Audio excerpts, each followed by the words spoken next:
Hey guys, welcome back to another video of TR Racing.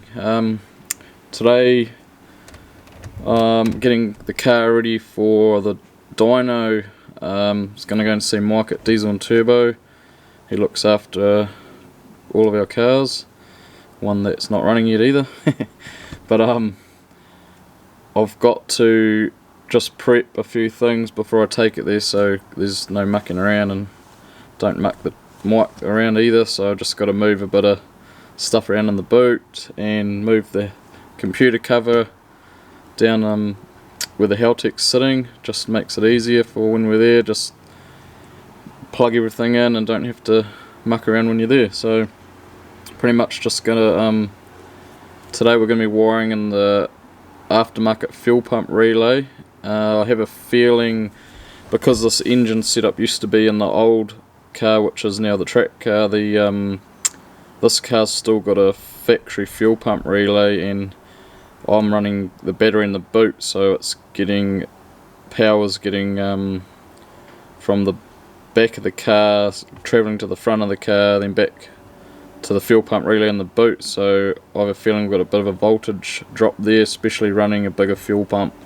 You want the full voltage that the battery gives out, so we don't lean the car out. I've got a bit of a funny issue up the top end, more when I hit the limiter, which I kind of too scared to at the moment. Last time it dropped a cylinder, so I have a bit of a feeling it was a fuel issue, so I stopped doing that now. So that's why we'll sort this fuel pump relay out, and we've also mic wired the one in the track car as well. So yeah, the last time this engine was dynoed was in the other car, which had the fuel pump relay upgrade. So yep, stay tuned and we'll get a bit of a video going, and also of the dyno.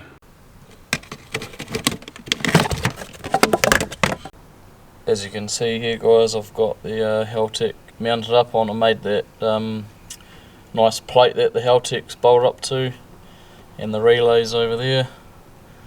So we'll that's all ready. I've got the box, the Haltech box that you plug into for when we chuck it on the dyno this afternoon. It's got the plug here, so Mike can plug it straight into his laptop and talk to the computer. Yeah, so as you can see here, I've mounted the battery in the boot. It just gives you more room in the engine bay. So pretty much I've got to move this out of the way, but the aftermarket fuel pump relay's down here. I'll get a bit of video soon, and we're going to be getting direct power straight off the battery here, just straight power to that relay, which is direct power to the fuel pump, which is under here, and that stops any voltage issues, especially at top end when you're thrashing it and it needs all the fuel to the engine and not leaning out, and next thing you're blowing it up. So yeah, I'll remove all this stuff out of the way, ready to go. So I've just moved a few covers here, and as you can see, that green relay there is the factory fuel pump relay. So that's getting power's pretty much coming from the boot to the, and then travelling to the front of the car, coming back to the boot again. So you're getting it's travelling twice as far as it should. So we'll delete that, and it'll be all wired up to this relay and fuse right here. Get some focus on it, there we go. So yeah, direct 12 volts straight off the battery here, and then it'll get your signal wire from your ECU, ignition and everything else. So I'll get a video of doing that at Diesel & Turbo when we go and visit Mike. I would do it myself, but car wiring's a bit out of my league, so you'll let the experts do it. So yeah, pretty much prepped all that now, so we'll see you down at Diesel & Turbo. Stay tuned for dynos. Hey guys, we're just at Diesel & Turbo now. We've done the fuel pump relay upgrade, so we're just hooking it up to the dyno at the moment, as you can see in the background there. We're just pretty much going to do a health check on the engine, as I've already explained the fuel pump relay issue and what I think's going on. But so we'll do probably just some pulls and make sure it's running alright and not leaning out is my biggest concern. So yeah, we'll keep watching and we'll see what happens.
Hey guys, so yeah, the dyno was a success yesterday.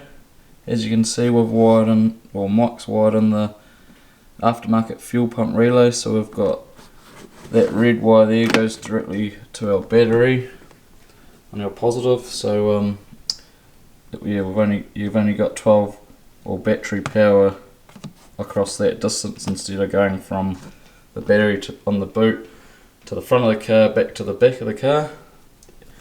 And down over here with the factory one sitting there, but I'll pull all that out and I've just got to tidy up a bit of wiring, which I'll get to when I can. And so yeah, pretty much I've got this fuel pressure gauge here, and I put that in for when we first got this engine running, probably a year ago maybe. And I noticed when it was in this car, it was only sitting at about 38 psi, and that's what was worrying me when we put the engine in this car. And as soon as we wired up that relay, the new one, it went straight up to 41 just with key ignition on, priming the pump, and at idle. So that definitely proves there was a voltage drop across the power supply for the factory relay, so that was a good pickup there. And also the dyno graph showed that it was leaning out through the lower end, actually not the top end, it was rich up the top. So yeah, we've Mike's just tweaked the fueling up a bit to put more fuel in down low and trim up the rest up the top. And we got really good results on the dyno.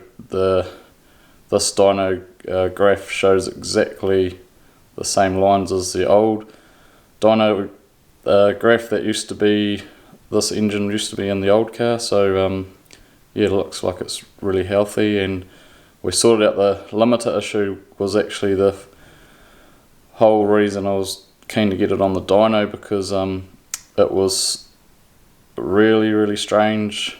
I've never really heard an RB limit like it was, but we went into the settings and found that it had a 200 RPM differential, so the limiter's set at 800, and once it hits the 8,000, once it hits the 8,000, it's got to drop back 200 RPM to reach back up to 8,000. So it was just a real long duration limiter, which was really strange, and that was freaking me out. But we trimmed that right down to 20 RPM, so it's a real quick, well, a lot quicker rev limiter now, and yeah, it's really healthy and pretty stoked. So yeah, it made the same power. I wasn't going for any more power or anything, just to check up and and try and sort that issue out, and wiring that fuel pump relay. So yeah, just make sure you subscribe, like, and hopefully you enjoyed this video. Cheers guys.